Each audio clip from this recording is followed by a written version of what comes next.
Jeremias 1. Kining basahon na mao ang saysay sa mga gipamulong o gibuhat ni Jeremias.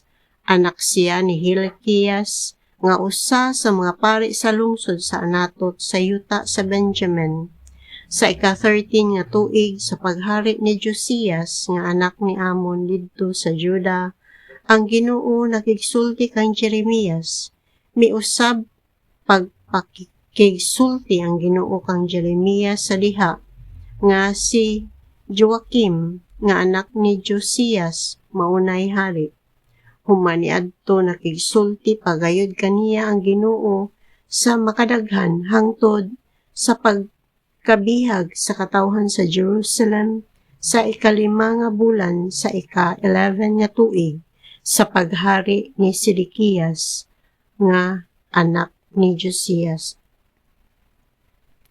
Ang Ginoo miingon kanako, sa wala ko pa ikaw buhata diha sa tag-uangkan sa imong inahan, ug sa wala pa ikaw matawo, gigahin ko na ikaw alang sa usa ka balaan nga katuyuan. Gipili ko na ikaw aron mahimong propeta alang sa kanasuran. Unya mitubag ako, o Ginoong Dios, dili ako mahibalong mosulti kay batan-on pa ako kaayo. Apan miingon ang Ginoo kanako, ayaw pag-ingon nga batan-on ka pa kaayo.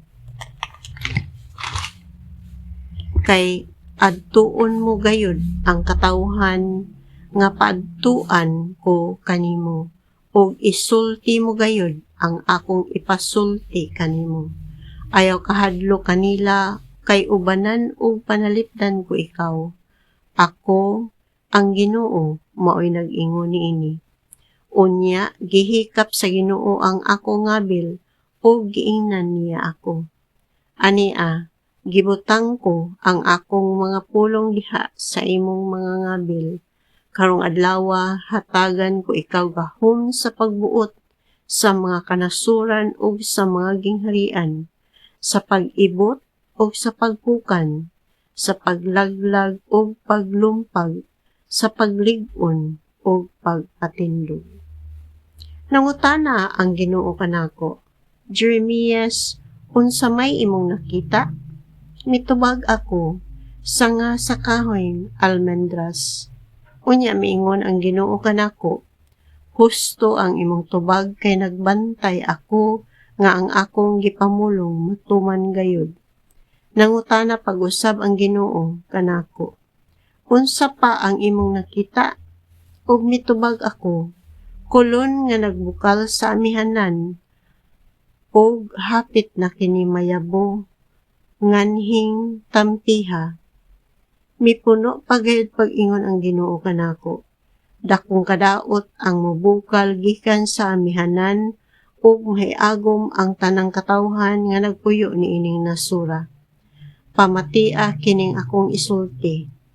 Gitawag ko ang tanang nasod sa amihanan aron muanhi ang mga hari nila o ipahimutang nila ang ilang trono sa pultahan sa Jerusalem ug libot sa mga paril niini ug libot usab sa ubang syudad sa Juda. Sa pag-ingon niining paagiha silutan ko ang akong katawhan kay sila nakasalaman ug mibiya kanako. Nagsunog sila og mga insenso ngadto sa mga Diyos ug nagsimba sa mga larawan nga binuhat ra nila. Apan ikaw, pangandam, lakaw ug suginli sila sa tanang gisugo ko kanimo.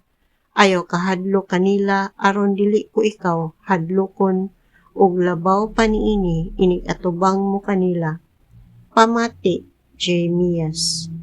Ang tanang tao niining nasura, ang mga hari sa Juda, ang mga kadagkuan, mga kaparian, ug ang katawhan makigbatok kanimo. Apan karong adlaw hatagan ko ikaw kaisog sa pagsukol kanila.